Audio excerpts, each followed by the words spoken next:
Hi, I'm Sunny Kim from Kimchi Culture.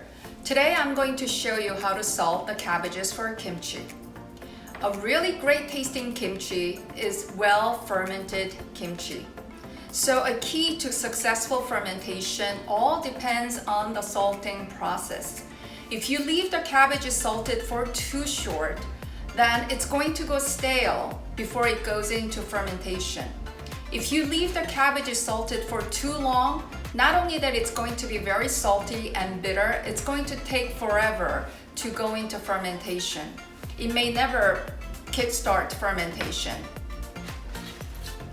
So what is the duration of the salting process? That really depends on the saltiness of the salt that you're using and also the coarseness of the cabbage.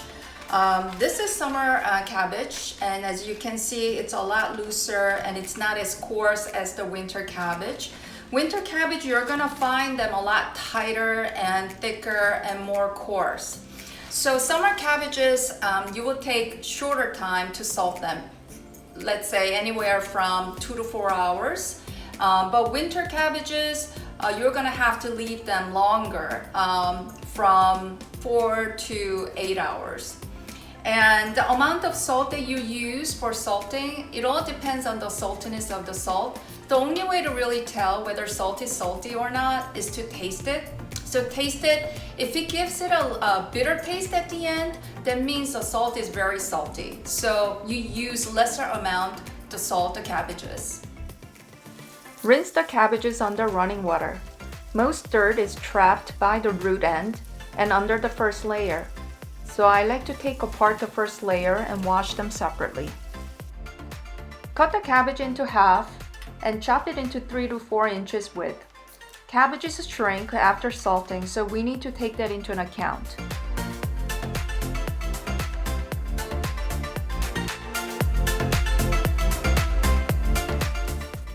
Salt that you need to use for kimchi is sea salt. As you can see, they're larger and flakier than table salt. For cut up cabbage, put a layer of cabbage and sprinkle a handful of salt. Repeat this process with the rest of the cut up cabbage.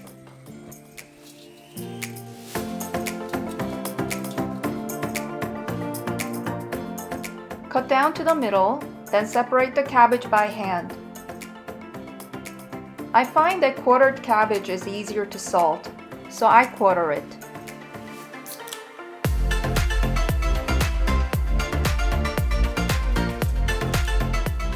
Open up the cabbage sideways and sprinkle the salt into its layers. After you finish salting the cabbages, make salt water and pour them over the salted cabbages. Salt water makes cabbages absorb salt better. After an hour or two, check to see if cabbages are softened up. Toss the cabbages so they are salted evenly. Always put extra salt on top and press down the batch of cabbages. To salt the whole cabbages evenly, rotate the cabbages so that the ones on the bottom goes to the top and the top ones goes to the bottom. After 4 hours of salting, test the cabbages by flexing it back and forth. If the cabbage is softened up like this, they are ready for rinsing.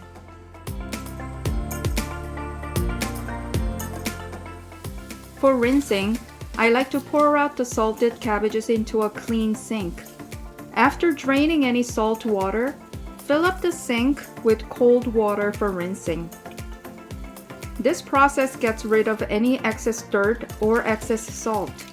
Rinse twice if you feel that cabbages are a bit too salty. When you finish rinsing, put the cabbages into a strainer to drain salt water overnight, or at least for a few hours. So this salting process took me about 4 hours, a little longer for whole cabbages. I rinsed it once. I usually rinse it twice if I feel that cabbages are too salty. After I rinse it, I put rinsed cabbages in a strainer overnight. You want to drain as much salt water as possible from the cabbages to keep the sodium level low. And also draining water from cabbages keeps the kimchi fresh and crispy. Let me show you how much water it drained from cabbages overnight. And now these cabbages are ready for mixing to make kimchi.